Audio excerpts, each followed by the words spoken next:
Kids, you had your fun. Now, it's real men's turn. The Daytona 500, the most anticipated sports event in America. And for the 37th straight year, Speed Week's schedule has been changed to be as confusing as possible. This year edition holds first practice after the qualifying positions are set. Doesn't NASCAR just love their smaller non-charter teams? These 6 cars will be vying for 4 open spots, which can be earned in 2 ways. The easier path is to simply post a lap time faster than all the other open cars on Wednesday. The top 2 in that group automatically qualify regardless of the duels on Thursday night. The other 2 must finish higher than one another in their respective duels to qualify, while the bottom 2 go home. Sorry to Jimmy fans, but if he doesn't qualify, I'm gonna laugh. First off is the annual 3rd entry for Front Row Motorsports. This year's driver is Kaz Grala, who's already used to winning at Daytona back in the Truck Series in 2017. Worry not, David Reagan fans, if you still exist. Reagan is reunited with RFK for this race. He will be driving the number 60 car, made famous by Chris Buescher in the Xfinity Series, and then made infamous by everybody else since. Next is everyone's favorite pasta man, Anthony Alfredo, driving the number 62 for Beard Motorsports. I'm not sure if one of the requirements for the ride is to have a beard, but if that's the case, Alfredo's passing with flying colors. What is a Daytona 500 without the single best AI driver from NASCAR Heat 4, BJ McLeod? He'll be driving for Live Fast in the number 78, looking to qualify for his 6th 500 and the team's 4th in a row. As I was writing the script for this, Bob released the full entry list for the race that featured a last-minute 40-second entry from NY Racing. However, the driver isn't yet announced. If you ask me, get ready for another Greg Biffle sight. Oh.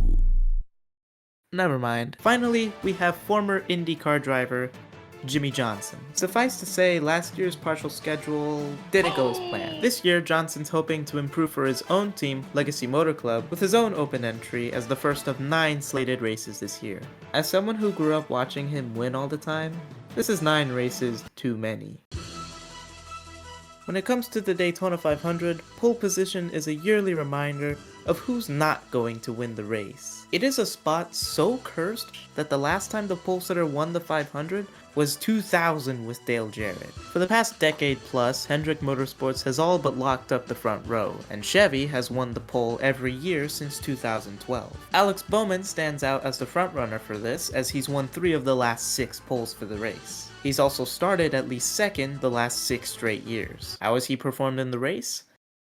Not very good. But he did finish last year's 500 in 5th, which could be a sign of things to come. If a Hendrick driver doesn't win the pole, then you might as well throw a dart at any other Chevy car.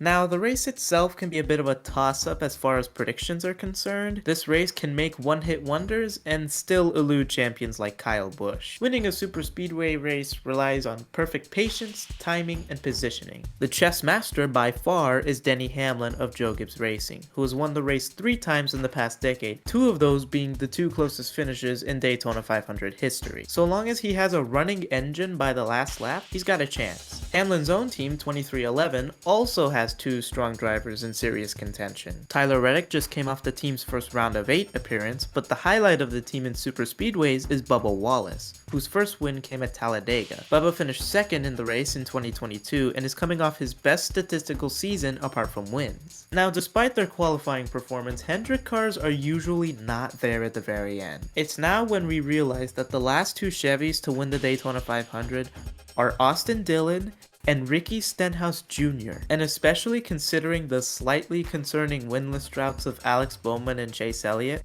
they may very well be a non-factor. With a new team comes new ways for Kyle Busch to lose this race. Or is it? The Childress number 8 program looked stronger than expected last year. He was poised to win the race, in fact, if a late race caution didn't rear its head. This will be Kyle's 20th year of trying in a Richard Childress car. Oh, and Austin Dillon is his teammate in the 3. Anyway, I mentioned David Reagan and RFK before, but what I didn't mention is the fact that if Reagan qualifies, he could very much win the race. Not only did he win the July Daytona race in 2011, but also the last time RFK raced at Daytona, they finished 1st and 2nd. Between the steady growth by Brad Keselowski and the late season surge by Chris Buescher, Team Roush is so back. Finally, we have the defending champions, Team Penske. Defending series champion Ryan Blaney nearly won the 500 in 2022 before being outdone by teammate Austin Cindric, albeit under questionable circumstances. Both drivers do have a serious shot at winning, especially since Blaney won at Talladega last fall. However, this is an even-numbered year, and you know what that means. Joey Logano career year incoming. Now, with all of these narratives, who is my pick to win the Daytona 500?